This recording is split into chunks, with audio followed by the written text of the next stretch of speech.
Friends, welcome to Vinayaka kitchen. இன்றைக்கி நம்ம சேனலில் ஒரு அட்டகாசமான ஸ்வீட் ரெசிபி தாங்க பார்க்க போகிறோம்.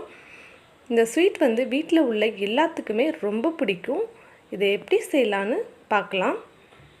வீடியோவை கடைசி வரைக்கும் ஸ்கிப் பண்ணாமல் பாருங்கள். அப்போ தான் நான் எப்படி செய்கிறேன்னு உங்களுக்கு புரியும். வாங்க வீடியோக்குள்ளே போகலாம் ஃப்ரெண்ட்ஸ்.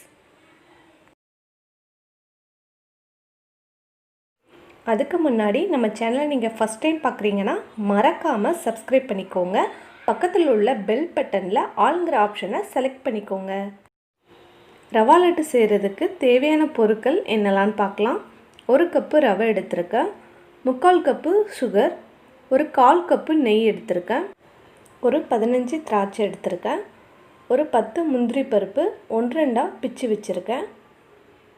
இப்போ வாங்க எப்படி செய்யலான்னு பார்க்கலாம். இப்போது ஒரு பேன் எடுத்துக்கலாம். அதில் 1/4 கப்பு நெய் சேர்த்துக்கிறேன். நெய் சூடானதும் நம்ம எடுத்து வச்ச முந்திரி பருப்பையும் திராட்சையும் சேர்த்துடலாம்.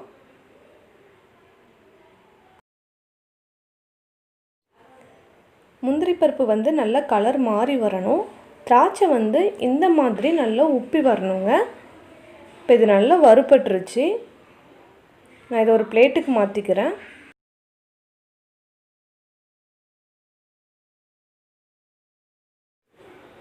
இப்போ அந்த நெய்யிலையே நம்ம எடுத்து வச்ச ரவையை சேர்த்துடலாம். ரவையை சேர்த்ததுக்கப்புறம் அடுப்பை லோ ஃப்ளேம்லேயே வச்சுருங்க.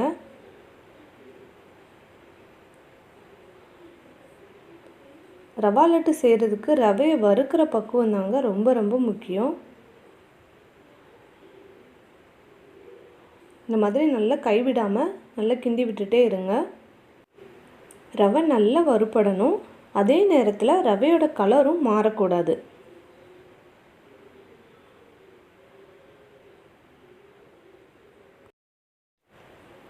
ரவையோட பச்சை வாசனைலாம் போயிட்டு அந்த நெய்யிலேயே நல்லா வறுபட்டு ரவை ஒரு நல்ல வாசனை வருங்க. அந்த அளவுக்கு நல்லா வறுத்து எடுத்துக்கோங்க.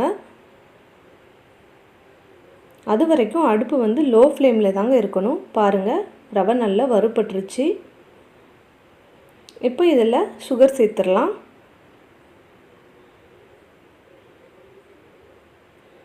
சுகர் சேர்த்துட்டு கொஞ்ச நேரம் நல்லா கைவிடாமல் மிக்ஸ் பண்ணிகிட்டே இருங்க.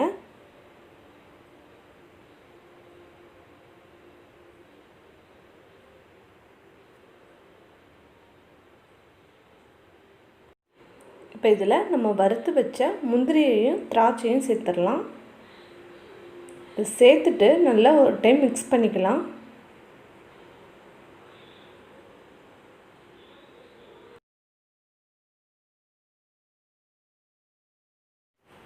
இப்போ இதில் கொஞ்சமாக பால் சேர்த்துக்கலாம். ஆல்ரெடி காய்ச்சி ஆற வச்ச பால் தான் நான் சேர்த்துக்கிறேன். ரொம்ப அதிகமாக சேர்த்துறாதீங்க. நீங்கள் எடுத்துருக்க ரவையோட அளவை பொறுத்து கொஞ்சம் கொஞ்சமாக சேர்த்து மிக்ஸ் பண்ணிக்கோங்க.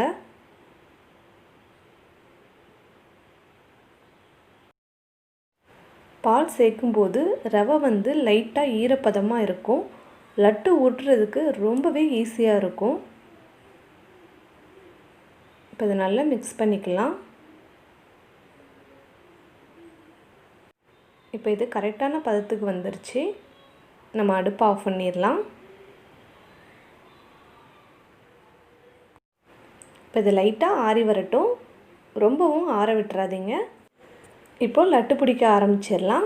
கொஞ்சமாக எடுத்துகிட்டு இந்த மாதிரி நல்லா அழுத்தம் கொடுத்து டைட்டாக உருண்டை பிடிச்சிக்கோங்க. இந்த மாதிரி பண்ணும்போது லட்டு சீக்கிரம் உதிர்ந்து போகாது. ரொம்பவே நல்லா இருக்குங்க. பாருங்கள், இன்றைக்கி நம்ம ரெடி பண்ண ரவா லட்டு ரொம்பவே நல்லா வந்திருக்கு. கண்டிப்பாக இந்த ரெசிபி நீங்களும் உங்கள் வீட்டில் ட்ரை பண்ணி பாருங்கள். நீங்கள் செஞ்சு பார்த்துட்டு எப்படி இருக்குன்னு கமெண்டில் சொல்லுங்கள். இந்த வீடியோ பிடிச்சிருந்துச்சின்னா லைக் பண்ணுங்கள். Thank you friends.